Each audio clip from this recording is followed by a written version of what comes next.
musée d'histoire de Marseille. Nous sommes très très heureux d'être associés cette année à la fabuleuse semaine de la pop philosophie. Je tiens à remercier Jacques Serrano, donc programmateur, organisateur pour Rencontre Place Publique de cette semaine de la philosophie qui se déroulait cette année à Bruxelles et à Marseille. Donc merci beaucoup de cette proposition qu'on a saisie avec grande joie. Et merci à Madame Françoise Gaillard de nous proposer une conférence sur le thème des mystères de Marseille. Le musée, c'était le sujet idéal.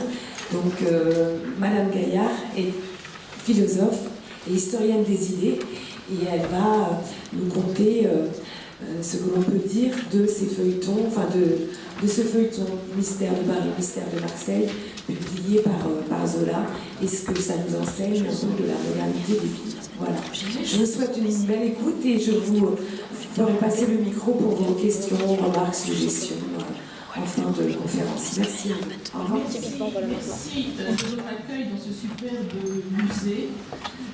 Et merci évidemment aux organisateurs de la semaine de la pop philosophie à Marseille, à commencer évidemment par celui sans qui cette aventure n'aurait jamais existé, Jacques Serrano, et sans lequel non plus ma conférence n'aurait jamais existé.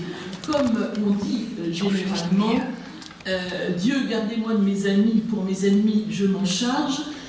Tout est parti d'un déjeuner où on plaisantant, parce qu'on parlait de Marseille, la pop philosophie, puis il y a un roman de Zola qui s'intitule Les mystères de Marseille. Il y a très intéressant, quel beau sujet. Évidemment, je n'avais pas lu le roman, et bien des mois après, quand j'ai lu le roman en me disant il faut que tu t'y mettes, j'ai été consternée par la nullité, évidemment, de cet objet. Mais de temps en temps, comme disaient Bouvard et Pécuchet, lorsqu'ils voulaient faire la biographie d'un personnage historique et que leur choix s'est porté sur le duc d'Angoulême, à la réflexion de Pécuchet qui dit à Bouvard « mais c'était un imbécile », Bouvard répond « oui, mais les imbéciles, parfois, ont un rôle extrêmement important sur le cours des choses. » Alors espérons que ce roman, qui ne fait pas gloire à Zola, pourra nous permettre de dire un certain nombre de choses.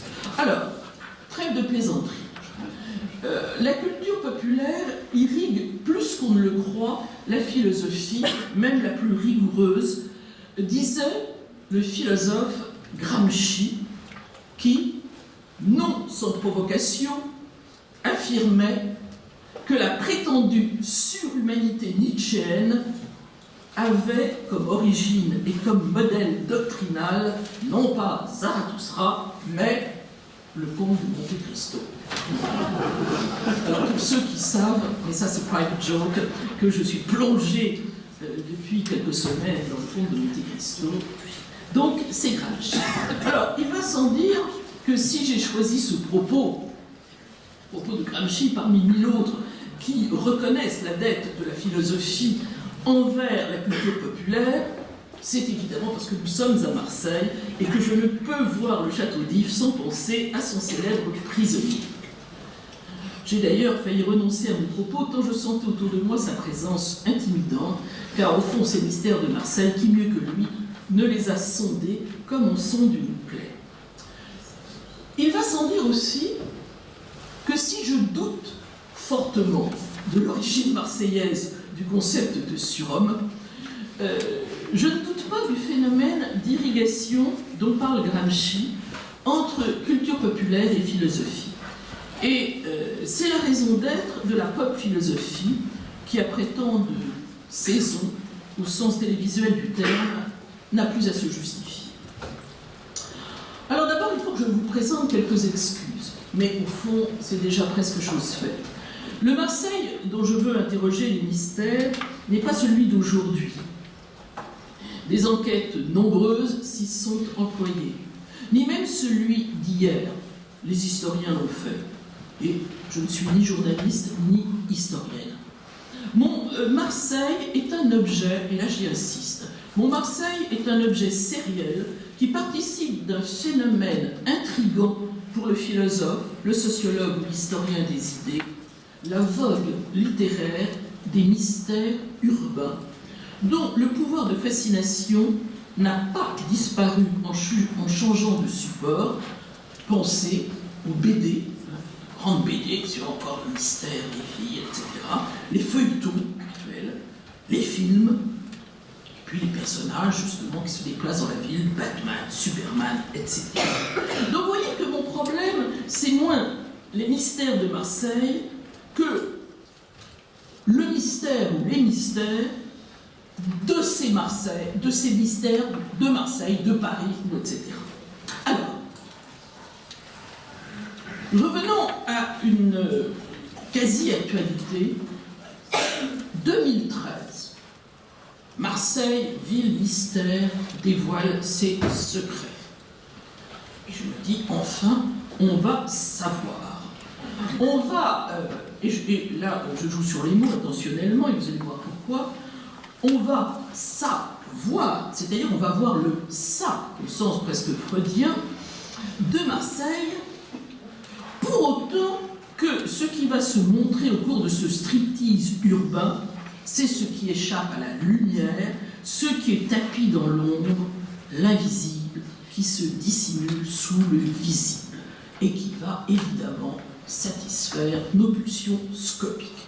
Évidemment, parole, parole, je ne le chante pas, je n'ai pas la voix de Dalida. Mais de quoi s'agissait-il en réalité? Il s'agissait d'un projet de 40 promenades sonores dans les coins et recoins moins explorés par le grand public, proposés par, on ne la connaît pas, hein, Julie de Muer et Radio Grenouille, une radio associative marseillaise lancée pour Marseille-Provence 2013. Et ce qu'il faut tout de suite noter, c'est la confusion par synonymie. On revient au thème de la confusion dont tu nous entretenais hier. À noter donc la confusion par synonymie entre mystérieux et isolé, écarté, secret.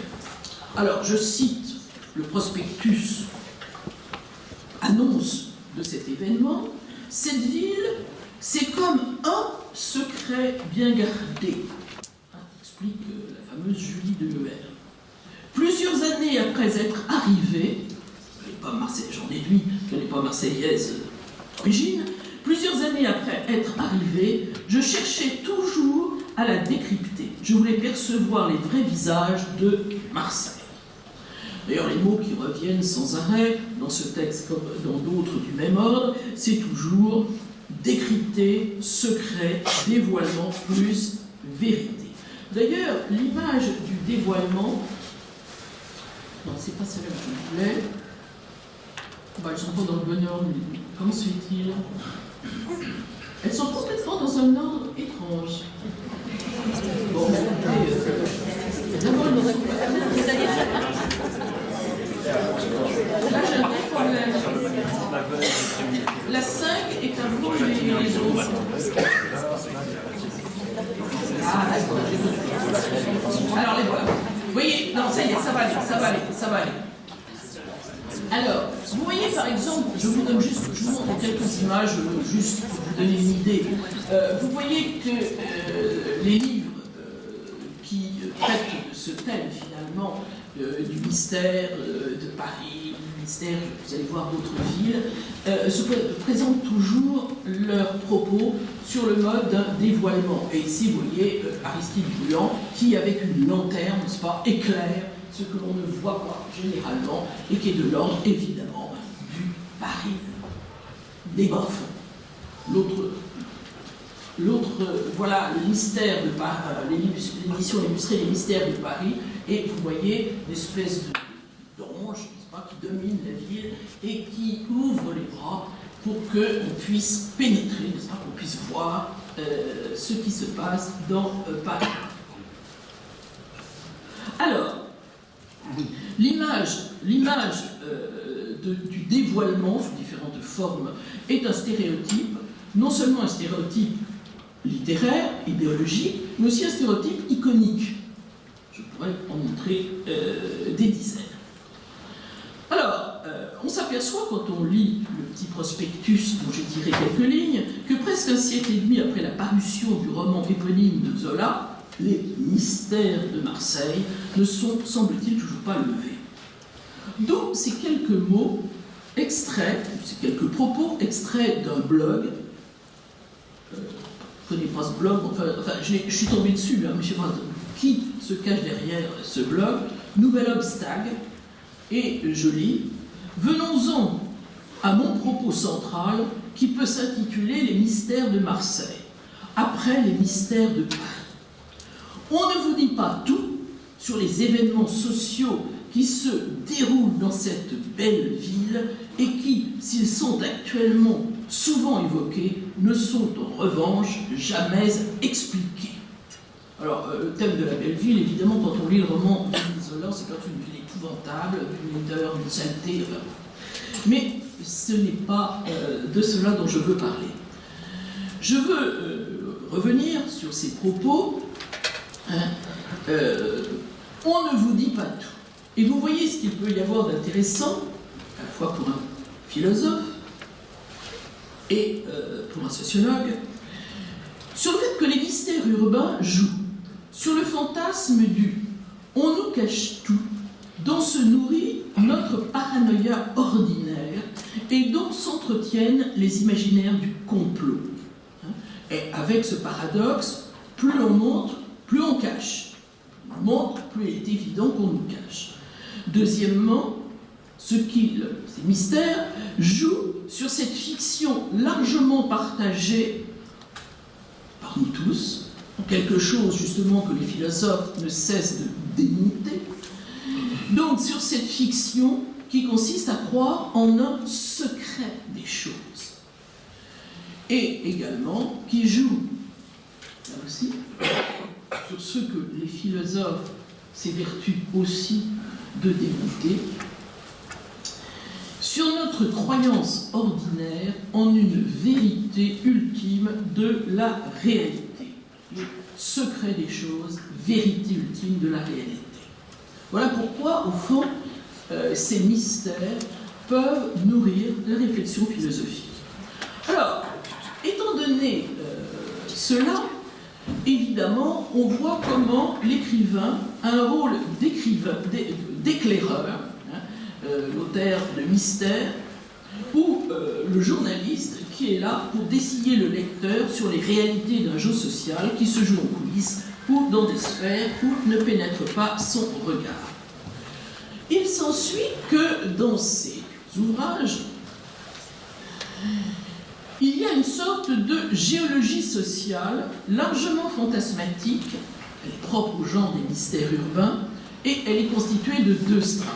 La strate de la société visible, d'une part, et la strate des sociétés invisibles, celle souterraine des bas-fonds, celle souterraine des bas-fonds de la misère, du vice et du crime. Ça, vous l'imaginez bien.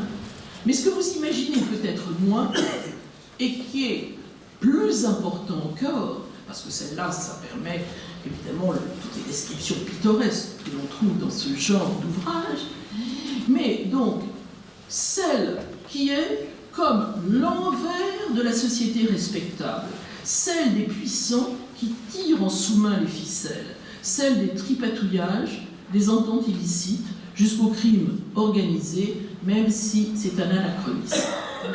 Alors, voilà l'image, vous voyez, le personnage, etc.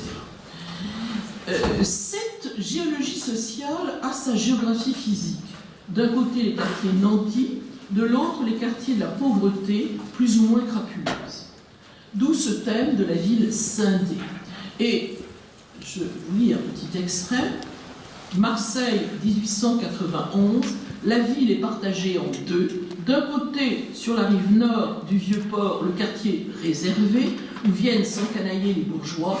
De l'autre, les faubourgs respectables autour de la rue Paradis ou du hameau de la Blancarde. C'est pourtant dans ce monde-là que la riche Madame Magnan est sauvagement assassinée. Alors, il ne s'agit pas du tout d'un roman du XIXe siècle, mais d'un roman tout à fait contemporain, L'énigme de la Blancarde, paru en 2002, écrit par Jean Contrucci et dans une série de romans policiers qui s'intitule Les mystères de Marseille. Alors, thème donc de la ville scindée, mais thème de la ville souterraine, de la ville sous la ville.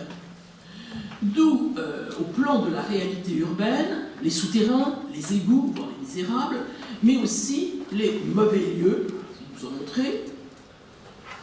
Et au plan idéologique, ce qui est évidemment plus important pour la lecture philosophique que l'on peut en faire, le domaine de la main invisible. C'est le domaine de la main invisible, pas celle abstraite d'Adam Smith qui règle le marché, mais celle incarnée par les puissants qui, avec et sans jeu de mots, en sous-main, orientent et manipulent les événements. Et on pense au livre de Balzac, antérieur à cette vogue des mystères urbains, L'envers de l'histoire contemporaine. Quelque chose en dessous manipule, oriente le cours de l'histoire. Une main invisible, mais incarnée. Également l'idée d'une ville sous la ville. Ces strates, comme Rome, dont les strates servaient à Freud à nous donner une image du fonctionnement de l'inconscient. Voilà pourquoi tout à l'heure, je disais que ces mystères, la lecture de ces ouvrages, prétendent révéler quelque chose qui serait le ça, cette topologie freudienne. Également à noter la collusion imaginaire entre mystère et profondeur et le fantasme de la pénétration. Tout ça pourrait être développé dans une perspective analytique. Dans la version marseillaise du genre, la dimension souterraine disparaît presque, car il faut bien quelques tripots et autres mauvais lieux au profit d'une confrontation entre le monde de l'argent, celui de la bourgeoisie financière et commerçante, et celui du travail, qui va de l'employé fidèle, des commis honnêtes, à tous ceux qui aspirent à devenir riches par des chemins de traverse dangereux. Alors pourquoi Marseille? Et je vous l'ai dit d'abord parce que c'est la ville du comte de Monte Cristo, mais surtout parce que Marseille, au temps des romans de mystère urbain, est devenu le premier port de France. Elle connaît donc un développement urbain qui n'a rien à envier à l'époque, c'est-à-dire à Haussmann, à la capitale, et qu'elle est contrôlée par une bourgeoisie riche, hypocrite et bien pensante. De plus, Marseille est un port, et qui dit port dit ville dangereuse, au plan sécuritaire bien sûr, et au plan sanitaire. D'ailleurs, dans le roman de Zola, le dénouement a lieu lors de l'épidémie de choléra de 1849, et les deux dangers, le sécuritaire et le sanitaire, la révolution de 48 et le choléra de 1849 se mélangent en une conclusion plus ou moins chaotique et assez mal ficelée. Alors, revenons très vite, très vite, à Zola pour parler de ce que peuvent nous apprendre ces mystères. Je cite Zola. « C'était en 1867, au temps difficile de mes débuts. Il n'y avait pas chez moi de pain tous les jours. Or, dans un de ces moments de misère noire, le directeur d'une petite feuille marseillaise, le Messager de Provence, était venu me proposer une affaire. Une idée à lui sur laquelle il comptait pour lancer son journal. Il s'agissait d'écrire sous ce titre « Les mystères de Marseille », un roman dont il devait fournir les éléments historiques en fouillant lui-même les greffes des tribunaux de Marseille et d'Aix, afin d'y copier les pièces des grandes affaires locales qui avaient passionné ces villes depuis 50 ans. Fin de citation. Vous voyez donc que c'est une cote mal taillée entre la fiction et son pouvoir spécifique de dévoilement, la chronique judiciaire et le journalisme d'investigation. Alors, le succès espéré, voir ce que disait Zola dans une de ses lettres, je compte sur un grand retentissement dans le Midi, on me dit que l'annonce des mystères de Marseille fait un certain bruit là-bas, des circulaires vont être distribuées, des affiches seront collées, etc., ne fut pas au rendez-vous. La faute en incombe à l'auteur, qui lucide le reconnaît plus tard, je cite, « Cette idée de journaliste n'était pas plus sotte qu'une autre, et le malheur a été sans doute qui ne fut pas tombé sur un fabricant de feuilletons ayant le don des vastes machines romanesques, autrement dit, n'est pas Eugène Sue qui veut. L'affaire, pourtant, n'était pas en théorie mauvaise, même si son capital d'attractivité était à la date déjà fort entamé. Le roman feuilleton d'Eugène Sue, Les Mystères de Paris, avait été publié 25 ans auparavant. Alors, il faudrait ici, mais je ne développe pas, rappeler l'engouement phénoménal pour cette descente dans les bas-fonds de Paris d'un prince déguisé en ouvrier, le fameux Rodolphe, grand-duc de Gerolstein, accompagné d'une prostituée restée pure en dépit de son métier, Fleur de Marie, la gouailleuse, qui se révélera évidemment être sa fille, et d'un criminel repenti, le Chourineur. Petite parenthèse également, on se trompe quand on parle de la tournée des Grands-Ducs. Plutôt la tournée des Grands-Ducs, évidemment russe, et on pense que la tournée des Grands-Ducs, qu'ils allaient dans les hauts lieux de la capitale où ils dépensaient des fortunes. Pas du tout. La tournée des Grands-Ducs, c'était, sous la conduite d'un guide, une tournée dans les bas-fonds de la ville où, évidemment, des miséreux leur jouaient la comédie du bas-fond. Voir également, pour que vous ayez une idée du succès de ce genre de littérature, la boutade de Théophile Gautier, des malades ont attendu pour mourir la fin des mystères de Paris.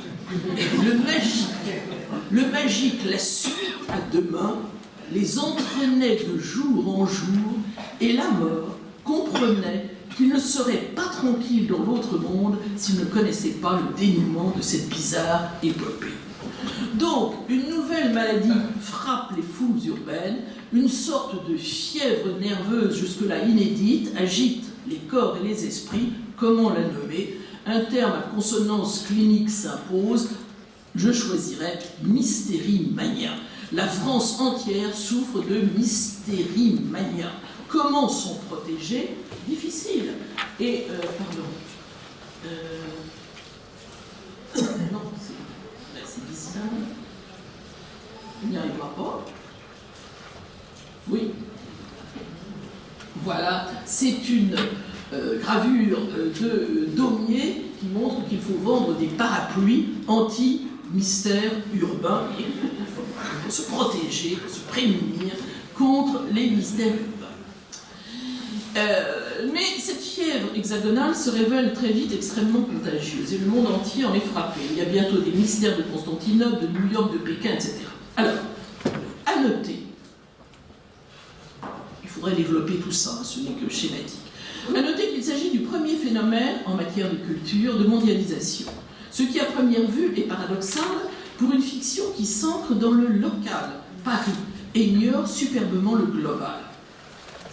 Paradoxal, sauf à considérer que ce monde de mystère que peint l'action particulière et singulière des mystères de Paris est dorénavant, avec l'avènement de la modernité économique, sociale et politique, le monde en général, autrement dit que les mystères singuliers dont il est question dans cet ouvrage, comme dans ceux qui s'en sont inspirés, n'ont pas de valeur en eux-mêmes, mais que leur valeur tient à ce qu'ils forment une série dont l'ensemble constitue le mystère qui est au cœur de tous ces mystères, parisiens, londoniens ou autres, y compris marseillais, lequel n'est autre que celui d'une modernité illisible à beaucoup et par voie de conséquence éminemment anxiogène.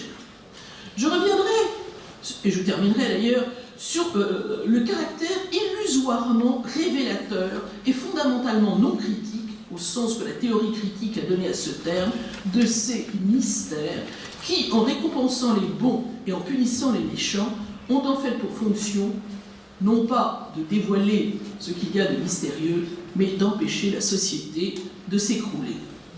D'où leur fonction éminemment conservatrice que l'on retrouve dans les mystères de Marseille, malgré les sympathies républicaines de Zola. D'ailleurs, comment pourrait-il en être autrement quand on voit Zola en bon bourgeois? Tout voir, et là j'y insiste, aussi ça serait développé, tout voir sous le prisme du mystère revient à ne rien voir, c'est-à-dire en l'occurrence à reconduire un état de fait. Alors je vous ai dit que c'était paradoxal, ce succès mondial alors que les actions décrites sont à chaque fois locales et liées à une ville particulière, paradoxal, sauf à considérer l'affichage d'universalité de ces romans qui racontent tous, au fond, la lutte du bien contre le mal, sans évidemment s'interroger sur la relativité de ces concepts. Interrogation qui leur ferait perdre leur absoluité. Et là, il faudrait se référer bien évidemment à Nietzsche et à la généalogie de la morale qui montrerait la relativité de ces concepts. Évidemment, s'il y avait relativité de ces concepts, il ne pourrait pas y avoir mondialisation de ces romans. Donc, c'est l'universalité de la lutte du bien contre le mal. Prenez par exemple la ville, la petite ville, d'ailleurs elle s'appelle bien Small Town, la petite ville où Superman exerce ses talents de justicier. Eh bien, si ça vaut pour toute agglomération urbaine, c'est que ces talents ne s'exercent que dans le cadre moral de la lutte du bien contre le mal. Car Superman ne met ses pouvoirs qu'au service de la morale et non du politique.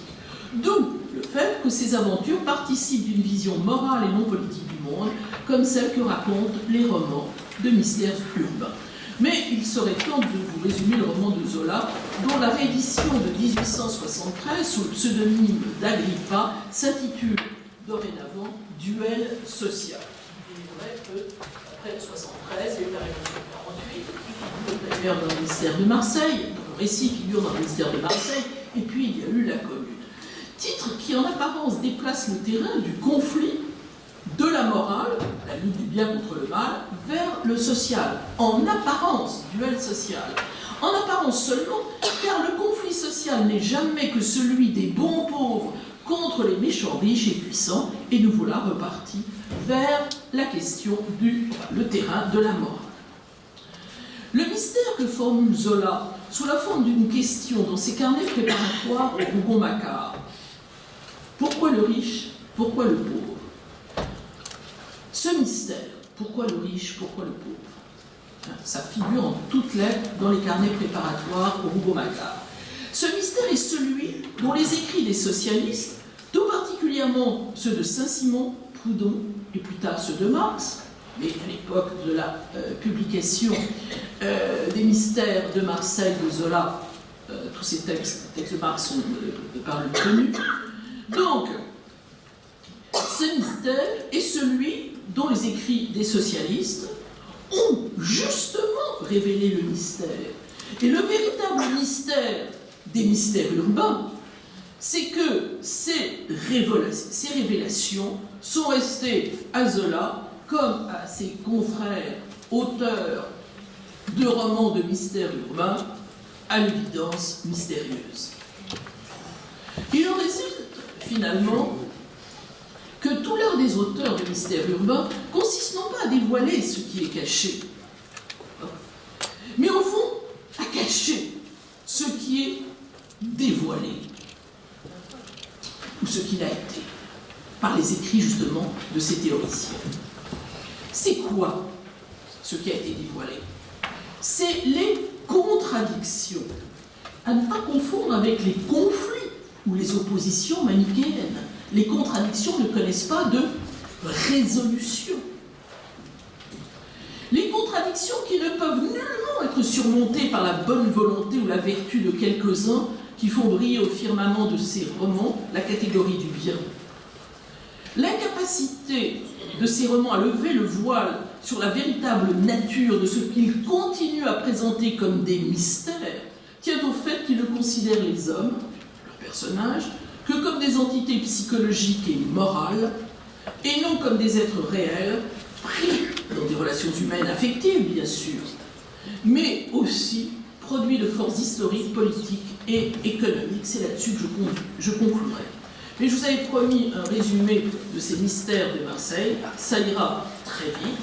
Une toute jeune fille de 16 ans, Blanche de Casalis, qui appartient à une très ancienne famille, noble de Provence, s'enfuit avec celui qu'elle aime en secret et dont les torts, évidemment, sont non seulement de ne pas appartenir à sa classe sociale, mais d'être l'un des chefs du Parti libéral, tandis que l'oncle de la jeune fille a été député de l'opposition par une majorité de riches propriétaires, de prêtres et de nobles.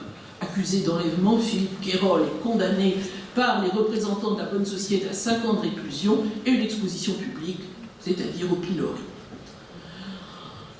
Évidemment, présentée comme une chronique journalistique, l'histoire se déroule sur 25 ans avec en arrière-plan une fresque sociale où se côtoient aristocrates, bourgeois, armateurs et banquiers, prêtres et notaires, plus ou moins véreux, usuriers, filous, escrocs, traîtres, prostituées, bref, tout ce qu'il faut, tout ce qu'il faut dans un roman de mystère urbain. Tout y est, tous les ingrédients, ça ne fait pas nécessairement de gros livre. Ma grand-mère faisait, la pauvre femme qui ne savait pas cuisiner, faisait seulement un gâteau qu'elle appelait le millage, elle tirait cette appellation, et qui était absolument immangeable, et elle me disait, attristée, et pourtant tout ce que j'ai mis dedans était bon. Eh bien, tout ce qu'elle disait là était ce qu'il fallait, ça ne suffit peut-être pas. Il y a tout. La jeune fille déshonorée, dont le déshonneur appelle la vengeance, l'enfant illégitime, dont l'existence est menacée, le manichéisme simpliste, les méchants nobles contre l'honnête et bon employé, les perfidies, les trahisons, les coups de théâtre, les rebondissements, les grosses ficelles. Bien. Des dizaines de romans, je vous l'ai dit, et là, inspirés par les mystères de Paris, seront publiés de par le monde. La liste est extrêmement longue, et on peut se dire d'ailleurs que c'est contemporain de la vogue du succès éditorial des guides de ville. Il faut aussi travailler cette question. Les mystères de Marseille d'Émile Zola ne représentent aucune queue de la comète éditoriale. Mais le genre, quoique profondément modifié, ne s'épuise pas avec la fin des années 1860. Il est relancé, je vous disais, au XXe siècle, avec les nouveaux mystères de Paris, par exemple de Léo Mallet, adapté au cinéma, et je vous disais aussi, plus près de nous et de Marseille, par la série policière de Jean Copucci, les nouveaux mystères de Marseille, qui compte de très nombreux titres. D'ailleurs, cela témoigne d'une évolution du genre du roman d'aventure vers le roman policier. Mais la ville, plus qu'un décor, est toujours un personnage à part entière. Et que dire de l'enquête sur les mystères de Marseille? Voilà. Des mystères de Marseille de Jacques Derogy et Jean Ponto, 1984, qui, en dépit de la contemporanéité des faits relatés et du choix d'une écriture journalistique, participent du genre, ce que confirme l'Exergue. L'opinion dominante à Marseille était que le meilleur gouvernement est celui qui laisse aux spéculateurs le plus d'action. Ça figure dans les mystères de Marseille d'Émile Zola. Alors évidemment, c'est plus excitant peut-être pour nous, car les faits sont encore dans les mémoires, et parce qu'il s'agit de personnages réels, et non pas simplement de personnages et de récits plus ou moins clés comme dans le texte de Zola. Mais la table des matières constitue à elle seule le pitch d'un roman feuilleton du genre roman de mystère urbain. Je pourrais, mais je ne m'attarde pas, vous citer rapidement par exemple le sommaire, on peut en tirer le feuilleton. Prologue, série noire. Premier chapitre, Oriol, de sang-froid, la Bastide hantée, les aveux les plus fous, confession d'un enfant du siècle, le sac de A à Z, scénario pour un massacre, une association de malfaiteurs.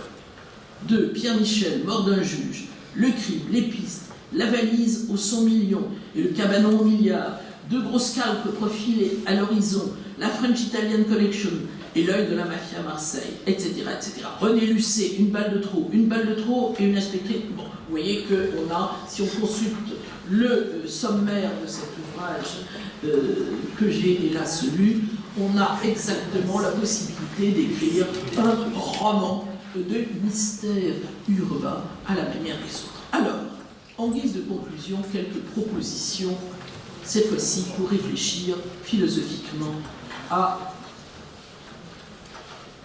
ce genre et à ce que nous pouvons en tirer.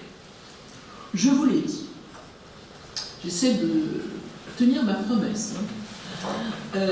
Je vous l'ai dit, au principe de tous ces romans, il y a un affrontement entre les forces du bien et les forces du mal. Je reviens là-dessus, une espèce de manichéisme simpliste, avec évidemment, je l'ai aussi signalé, une absence totale d'interrogation, n'est-ce pas, sur ces valeurs qui sont prises dans leur absoluté. Mais, et c'est ça qui m'importe, et c'est ça qu'il faudrait développer, et c'est ça que je voudrais vous laisser à penser avant de terminer. Mais le mal y est toujours conjoncturel et non structurel, puisque le triomphe du bien est toujours possible. Et d'ailleurs, non seulement possible, le bien triomphe toujours. Autrement dit, qu'est-ce qu'il y a à tirer de ça? Le mal s'y confond avec la méchanceté, le vice, la perversité, l'égoïsme, l'hypocrisie, l'avarice de quelques individus ou d'une couche sociale. Autrement dit, le mal s'y confond avec la méchanceté de personnages mauvais. Aussi, le bien incarné par des héros vertueux peut, qui sont, si vous voulez, Saint Michel, ces héros vertueux peuvent, tel Saint Michel, terrasser le dragon que représente ce mal.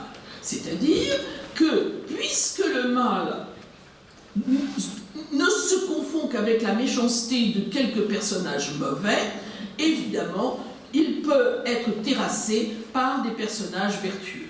Autrement dit, le triomphe in fine du bien prouve que ce n'est pas le système social qui est mauvais, mais que la société, bonne en son principe, est sous la coupe d'individus intrinsèquement immoraux qu'il suffit de mettre hors d'état de nuire, c'est-à-dire, il y a du mal dans la société, mais la société en son principe n'est pas mauvaise. D'où la fonction mystificatrice et non pas dévoilante de ces ouvrages, aujourd'hui comme hier. Ce sont eux le véritable opium du peuple. Voir et songer à tous ces films ou ces séries américaines où le héros solitaire le plus souvent, parvient à faire triompher les valeurs fondamentales de la société américaine, mises à mal par les intérêts égoïstes des uns ou des autres. En effet, qu'est-ce que ça nous dit? Ça nous dit non pas que la société américaine est mauvaise dans son principe, mais c'est qu'il y a dans cette société des gens mauvais, et donc qu'il peut y avoir des individus vertueux, bons, etc., qui vont faire triompher les principes d'une société, bons en eux-mêmes, mais simplement bafoués par les mauvais. Autrement dit, on voit ici à l'œuvre le danger de l'absolutisation des concepts moraux, qui constituent le fond de commerce des romans de mystère urbain. Le vrai dévoilement ne consiste pas à montrer l'envers pittoresque de la société urbaine, ce que font ces romans de mystère urbain, mais à pratiquer une inversion du regard, exactement ce que se proposait de faire Marx à propos de la philosophie de Hegel. Le vrai dévoilement, c'est, ce faisant, de porter un coup de projecteur sous la forme d'opacité spécifique de son époque, étant entendu que chaque système social génère ces formes d'opacité. Ce que ne font pas, évidemment, ces romans. Donc, le sabre, il propose, il vous titille, il essaie d'utiliser le vieux Marx, on devrait relire. Le vieux Marx disait que la morale, c'est l'impuissance mise en action. Eh bien, en ces temps de triomphe de la philosophie morale, je vous laisse à méditer ce propos.